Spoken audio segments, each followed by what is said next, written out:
Hi guys, welcome to advocate unplug channel. Guys, हम आज बात करेंगे code of criminal procedure 1973 section 25 से आगे। गाइस, हम सेक्शन 25 तक ऑलरेडी वीडियोस बना चुके हैं, जिसमें हमने डिस्कस किया कि मेट्रोपॉलिटन एरिया क्या होता है, टेरिटोरियल डिवीजन्स क्या होती हैं, सेशन कोर्ट क्या होता है, जुडिशल मजिस्ट्रेट कौन होता है, चीफ जुडिशल मजिस्ट्रेट के पास क्या पावर्स होती हैं, क्या मेट्रोपॉलिटन मजिस्ट्रेट होता है या चीफ मेट्रोपॉलिटन मजिस्ट्रेट क्या होता है, एग्जीक्यूटिव मजिस्ट्रेट क्या होता है, पब्लिक प्रोसिक्यूटर क्या होता है, असिस्टेंट पब्लिक प्रोसिक्यूटर क्या होता है, या डायरेक्टरेट ऑफ प्रोसिक्यूशन क्या होती है। गाइस, आज हम बात करेंगे चैप्टर 3 जो कि पावर ऑफ कोर्ट्स के बारे में बात करता है। तो गाइस, सबसे पहले हम देखते हैं सेक्शन 26 जो है वो कहता है courts by which offences are triable, यानी कि वो कोर्ट्स जो कि ऑफेंसेस को ट्राई कर सकते हैं। तो गाइस, सबसे पहले हमको पता होना चाहिए ऑफेंस का मतलब क्या है। तो जो ऑफेंस जो है उसकी डेफिनेशन जो है सेक्शन 2N में दी हुई है। तो गाइस, सेक्शन 2N कहता है ऑफेंस मीन्स एनी एक्ट और omission made punishable by any law for the time being in force and includes any act in respect of which a complaint may be made under section 20 of the cattle trespass act 1871। Guys, basically ये जो बात करता है offence को कहता है कि offence का मतलब वह है कोई अगर आपको कार्य किया है ऐसा जो कि पनिशेबल दे रखा है, कहीं भी किसी एक्ट में पनिशेबल है या लॉ में कहीं पनिशेबल है, या कोई आपको एक्ट करनी थी आपने नहीं की और वह पनिशेबल बता रखा है लॉ ने,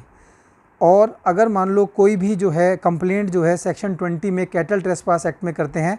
तो उसको जो बेसिकली ऑफेंस कहा गया है। गाइस, सपोज़ करिए अगर आप चोरी करते हैं तो आईपीसी में उसको पनिशेबल बना रखा है। गाइस, सपोज़ करिए कोई एक्ट आपको करनी है और आप वह नहीं करते, और अगर आपका नहीं करना उसको पनिशेबल बना रखा है तो that means it is an offence. तो गाइस, अब हम बात करते हैं सेक्शन 26 की, जो कि कहता है code by which offence are triable, यानी कौन सा कोड जो है ऑफेंस को ट्राई कर सकता है। तो ये कहता है subject to the other provisions of this code, मतलब इस कोड के जो प्रोविजंस हैं उनके अलावा। सब क्लॉज ए कहती है any offence under the IPC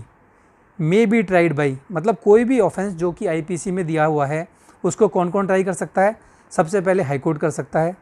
दूसरा जो है उसको सेशन कोर्ट कर सकता है, या कोई भी कोर्ट जो कि बताया हुआ है फर्स्ट शेड्यूल के अंदर जो कि उसको ट्राई कर सकता है। दोस्तों, इस कोड ऑफ क्रिमिनल प्रोसीजर में सबसे एंड में जो है शेड्यूल दिया हुआ है, बेसिकली बताता है ऑफेंस कौन सा है, कौन ट्राई कर सकता है, कॉग्निजेबल है या नॉन कॉग्निजेबल है, बेलेबल है या नॉन बेलेबल है। तो आईपीसी के जितने भी ऑफेंसेस हैं वो जो है हाई कोर्ट ट्राई कर सकता है, सेशन कोर्ट ट्राई कर सकता है, या शेड्यूल में जो कोड दिया हुआ है ट्राई करने के लिए वह उसको ट्राई कर सकता है। दोस्तों, की सब क्लॉज बी कहती है any offence under any other law shall when any court is mentioned in this behalf in such law be tried by such court, and when no court is mentioned may be tried by the high court or any other court by which such offence in which is shown in the first schedule to be triable। यानी का मतलब यह है, यह कहना चाहता है कि और अगर कोई ऑफेंस किसी लॉ के अंदर जो है यह तो मेंशन किया हुआ है कि कौन उसको ट्राई करेगा, जैसे कि एनडीपीएस एक्ट है उसमें कोई ऑफेंस है तो कैसे ट्राई होगा, या जुवेनाइल अगर कोई ऑफेंस करता है तो उसको कैसे ट्राई किया जाएगा, या तो वो दिया हुआ है तो वो वाला कोर्ट ट्राई करेगा, और अगर नहीं दिया हुआ तो उस ऑफेंस को कौन कौन ट्राई कर सकता है, हाई कोर्ट कर सकता है, या शेड्यूल के अंदर जो दिया हुआ है वह कोर्ट जो है उसको ट्राई कर सकता है। गाइज, अब हम बात करते हैं सेक्शन 27 के बारे में। बेसिकली ये बात करता है जुवेनाइल्स के बारे में, यानी कि जो 16 साल से कम है अगर उन्होंने कोई ऑफेंस किया है तो क्या है। इसका सेक्शन कहता है jurisdiction in case of juveniles, यानी कि कौन से कोर्ट के पास जुरिडिक्शन होगी जबकि अगर कोई ऑफेंस जुवेनाइल ने किया है। कौन से ऑफेंस की बात करता है, वह कहता है any offence not punishable with the death और imprisonment for life committed by any person who at the time when he appears और is brought before the court is under the age of 16 years. यानी कि कोई offence जो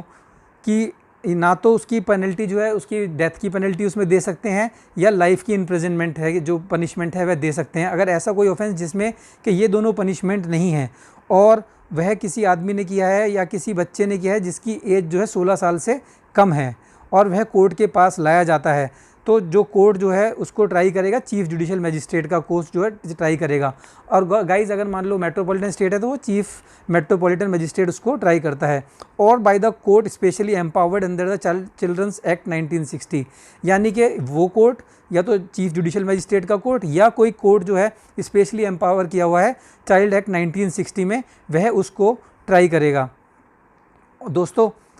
वह try करेगा और basically क्या ट्रीटमेंट होनी है, क्या ट्रेनिंग है, रिहेबिलिटेशन है, जो यूथ है जिसने ऑफेंस किया है वह सारा का सारा जो है यही कोर्ट बेसिकली इसको देखेंगे। गाइज अब बात करते हैं सेक्शन 28। सेक्शन 28 कहता है sentences which high court and session court में पास, यानी कि वह सज़ा जो कि सेशन कोर्ट दे सकता है और हाई कोर्ट दे सकता है। तो हाई कोर्ट में pass any sentence authorised by law, यानी कि लॉ में कोई भी अगर पनिशमेंट डिफाइंड है तो वह हाई कोर्ट उस पनिशमेंट को दे सकता है। यानी हाई कोर्ट के पास इतनी पावर है कि कोई किसी भी तरीके की पनिशमेंट है, चाहे वह मर्डर की है, यानी कि डेथ की पेनल्टी देनी है या लाइफ इम्प्रिजनमेंट देना है, या किसी भी तरीके का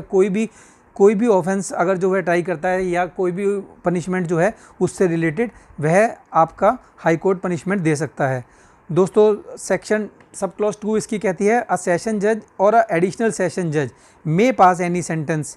authorized by law but any sentence of death passed by any such judge shall be subject to confirmation by the high court। दोस्तों जैसे कि हमने सब क्लॉज 1 में पढ़ा कि हाई कोर्ट तो है जो सेंटेंस दे सकता है, डेथ की भी सेंटेंस, कोई भी सेंटेंस जो दे सकता है, नहीं डेथ भी दे सकता है, लाइफ इम्प्रिजनमेंट, कुछ भी सेंटेंस दे सकता है। लेकिन सेशन जज जो है, एडिशनल सेशन जज भी सारी सेंटेंस दे सकते हैं। लेकिन अगर वो मान लो डेथ की पेनल्टी दे रहे हैं, डेथ की सेंटेंस दे रहे हैं, तो उनको क्या करना करेगा, पहले उसका कन्फर्मेशन जो है हाई कोर्ट से लेना पड़ेगा। गाइज यह बात करता है सब क्लॉज 3 इसका असिस्टेंट सेशन जज के बारे में कि असिस्टेंट सेशन जज जो है वो क्या कितनी सज़ा दे सकता है। तो सेक्शन कहता है एनी असिस्टेंट जज may pass any sentence authorised by law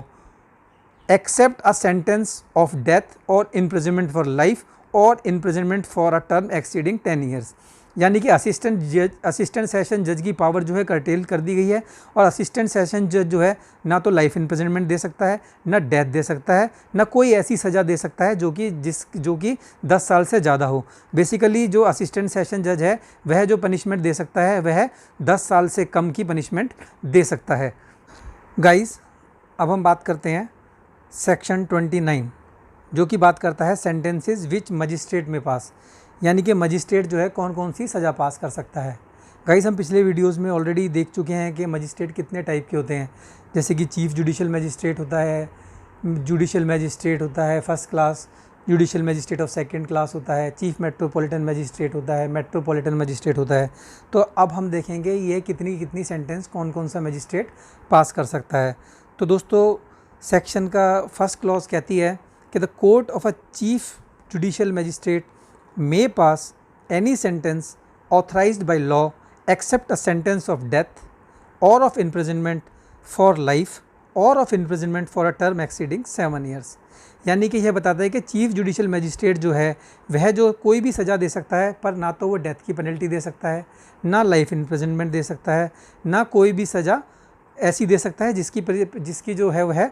imprisonment 7 साल से ज़्यादा हो। तो बेसिकली चीफ जुडिशियल मजिस्ट्रेट जो है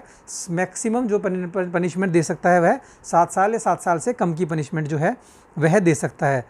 गाइज अब इसकी जो सेक्शन का जो क्लॉज 2 है वो कहती है the court of magistrate of the first class may pass a sentence of a imprisonment for a term not exceeding 3 years और of a fine not exceeding 10,000 rupees और बोथ। गाइज ये कहता है कि जो मजिस्ट्रेट फर्स्ट क्लास मजिस्ट्रेट है वह जो सेंटेंस पास कर सकता है वह 3 साल से ज़्यादा की सेंटेंस पास नहीं कर सकता और 10,000 रुपये से ज़्यादा का फ़ाइन नहीं लगा सकता, या दोनों। बेसिकली इसका कहने का मतलब यह है या तो 3 साल तक की सज़ा या 10,000 तक का फ़ाइन, या कुछ भी सज़ा 3 साल या 3 साल से कम, और कोई भी फ़ाइन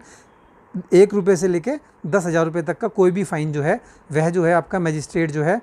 फर्स्ट क्लास का जो है वह लगा सकता है। गाइज अब से इसकी जो क्लॉज 3 है वह कहती है the court of magistrate of second class may pass a sentence of imprisonment for a term not exceeding 1 year और of a fine not exceeding 5,000 rupees और ऑफ बोथ। बेसिकली ये कहता है कि जुडिशियल में जो मजिस्ट्रेट ऑफ सेकंड क्लास जो magistrate है वह जो सेंटेंस पास कर सकता है वह मैक्सिमम 1 साल या उससे कम की पास कर सकता है, और मैक्सिमम फ़ाइन जो है वो लगा सकता है 5,000 रुपये का, या ये दोनों लगा सकता है। तो दोस्तों जो मजिस्ट्रेट ऑफ सेकंड क्लास है वो मैक्सिमम पनिशमेंट 1 ईयर्स तक दे सकता है, और मैक्सिमम फ़ाइन जो है वो आपका 5,000 रुपीज़ तक का ही लगा सकता है। तो गाइस इसकी सब क्लॉज 4 कहती है the court of chief metropolitan magistrate shall have the power of the court of chief judicial magistrate